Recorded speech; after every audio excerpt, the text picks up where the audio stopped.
Good morning বন্ধুরা, সুতোবাজ ব্লকে সবাইকে স্বাগতম। তো চলে এসেছি আর একটা নতুন সকাল নিয়ে।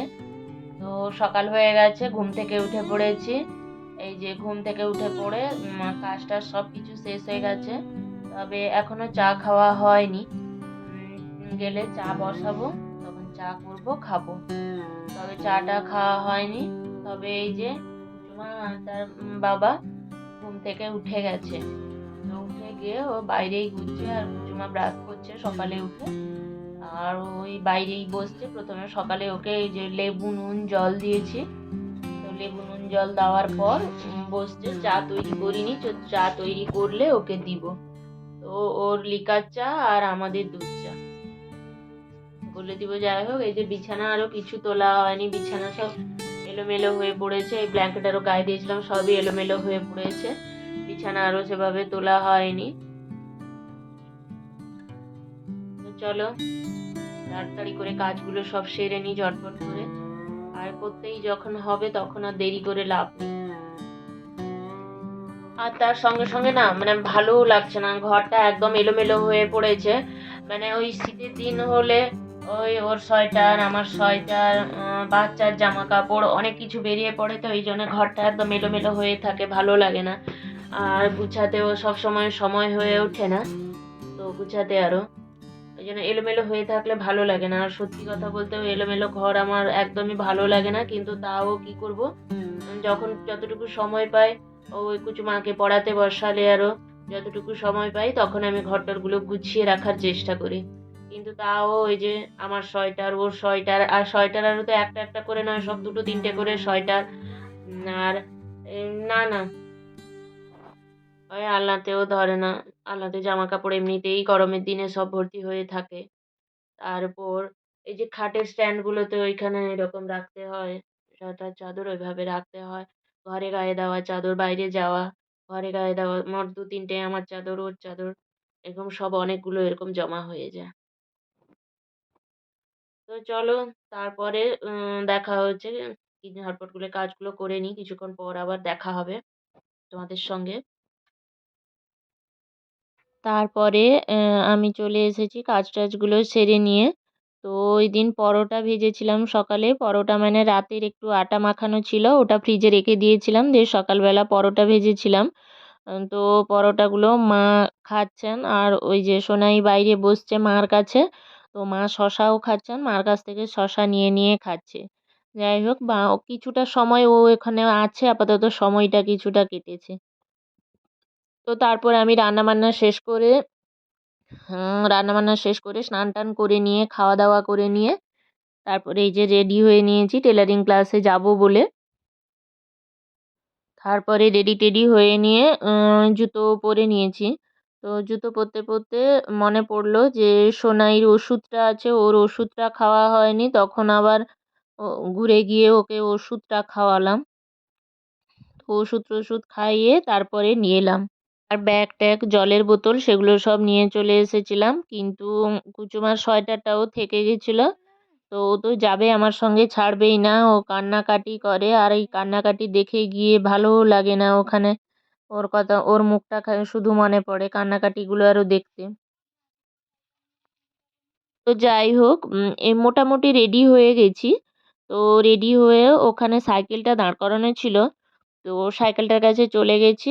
আর ওই যে ওড়নাটাকে ঘুরিয়ে নিলাম। তো এরপর আমি বেরিয়ে যাব। তবে সাইকেলটা আমার নয়, আমার সাইকেলটা আর বের করিনি। বোন টিউশন গিয়েছিল। ও টিউশন থেকে আসার পর সাইকেলটা ওখানে দাঁড় করিয়ে রেখেছিল। তো ওর সাইকেলটা নিয়েই চলে এসেছিলাম। ও যখন টিউশন যাবে তখন আমি চলে আসব। তো তারপরে ওখান থেকে এসে খাওয়া দাওয়ারও শেষ করে এসেই কুচুমা যেহেতু বিকেলবেলা ঘুমিয়েছিল না, তাই জন্য এসে পৌঁছেই তাকে একটু পড়াতে বসিয়ে নিয়েছিলাম। তো পড়াতে বসিয়ে নিয়েছিলাম ঠিকই, কিন্তু ও পড়তে চাইছিল না, বকাঝকা করছিলাম। পুতুলটাকে কোলের মধ্যে জেঁকে নিয়েছিল, পড়তে কিছুতেই চাইছিল না।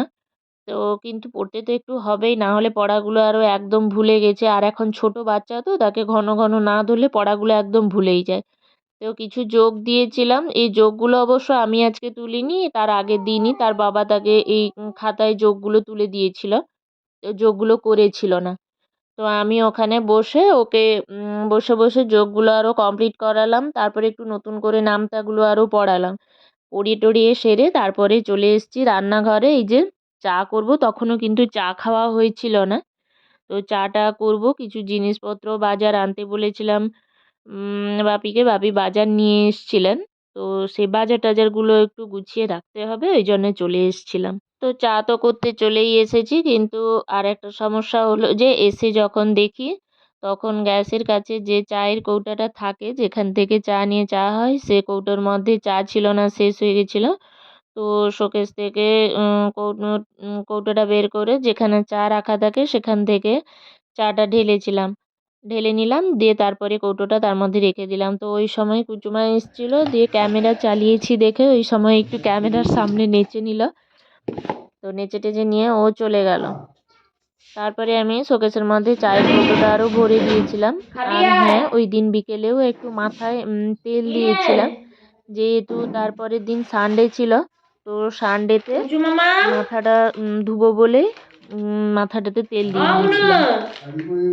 কুচুমা কিন্তু তখনও কিছু খেয়েছিল না, ওই জন্য ও বন বলে একটা পাউরুটির প্যাকেট পাওয়া যায়, বেশ ভালোই লাগে, বাটার দিয়ে তৈরি। তো ওটা এনেছিলাম, তো ওইটা খাবে বলে তাকে ডাকছিলাম।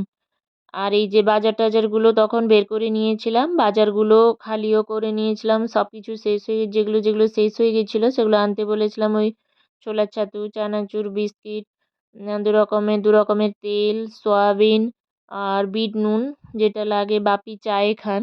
তো বিট নুন এসবগুলো শেষ হয়ে গেছিলো অনেক কিছু। তো বলেছিলাম, তো বাজার ব্যাগটা খালি করা হয়েছিল না। তো সন্ধেবেলা এসে বাজার ব্যাগটা প্রথমে খালি করে নিয়ে চা বসিয়ে দিয়েই বাজার ব্যাগটা খালি করে নিচ্ছিলাম। আর যেখানে যেগুলো রাখার কথা ওগুলো রেখে দিচ্ছিলাম। আর তেল প্যাকেটটা খুবই সাবধানে রাখতে হয়, কেননা আমার মেয়ে তেল প্যাকেট নিয়ে খেলা আরম্ভ করে দেয়। আমার বাচ্চা করে, যেহেতু তেল প্যাকেটটা নরম নরম লাগে, তো ওই জন্যেই তেলের প্যাকেটটা নিয়ে খেলা আরম্ভ করে দেয়। তবে এই তেল প্যাকেটগুলোই ওর চোখের সামনে থেকে একটু আড়াল করে রাখতে হয়, ওই জন্য ওগুলো আর কাঁচের মধ্যে রাখিনি, ওটা আড়াল করে রেখেছি। আর তারপরে চানাচুরের প্যাকেট আর ছাতু প্যাকেট ওগুলো সব মিটকেসের মধ্যে ভরে, সরি, কাঁচের মধ্যে ভরে রেখে দিলাম। তো তারপরে কিন্তু বিট নুনের প্যাকেটটা রেখে দিলে হবে না, বিট নুনের কৌটোতে বিট নুনটা একদমই শেষ হয়ে গেছে। আর বাপির চা খেতে খুব অসুবিধে হচ্ছে, তো বাপির চায়ের কৌটোটাতে একদমই বিট নুন ছিল না। তো প্যাকেটটা কেটে আমি বিট নুনটাই প্রথমে বাপির কৌটোতে ভরে নিয়েছিলাম। আর ওখানে ভরতে ভরতে ওখানে শুনতে পাচ্ছি চিৎকার যে কুচুমা টুপি পরেনি, মোজা পরেনি। বাপি তাকে বারবার এই টুপি মোজা পরার কথা বলছিলেন, কিন্তু ও শুনছিল না। কিন্তু বাপি বারবারই বলছিলেন, আমি শুনতে পাচ্ছিলাম ওখান থেকে। যাই হোক, কুচুমা তখনও খায়নি, ওকে বারবার আমি খেতে ডাকছিলাম, ও খায়নি। আর আমার চাটাও হয়ে গেছে, যে চাটা নিয়ে ঘরের মধ্যে চলে এসেছি, বসে খাবো আর তাকে খাওয়াবো। তো তার খাওয়াটাও প্রায় শেষের দিকে তখন হয়ে এসেছিলো, ওই চা করছিলাম, কিন্তু মাঝে মাঝে টুকরো কেটে তার মুখে দিয়ে দিয়েছিলাম। এই যে শাড়ি পরে নিয়েছিল, সে মায়ের একটা পুরনো শাড়ি পরে বসেছিল, বউ সেজেছিল। তো আমি চা আর ও জল এনেছিলাম, যে আমি চা খাবো আর জলটাকে ও চায়ের মতো করে খাবে। তো যাই হোক, এরপরে দেখা হচ্ছে তোমাদের সাথে একটা নতুন ব্লগ নিয়ে। আর এই যে কুচুমাকে ততক্ষণ আমি খাইয়ে নিই। আর তোমরা সবাই ভালো থেকো। এরপরে দেখা হচ্ছে আবার একটা নতুন ভিডিওতে।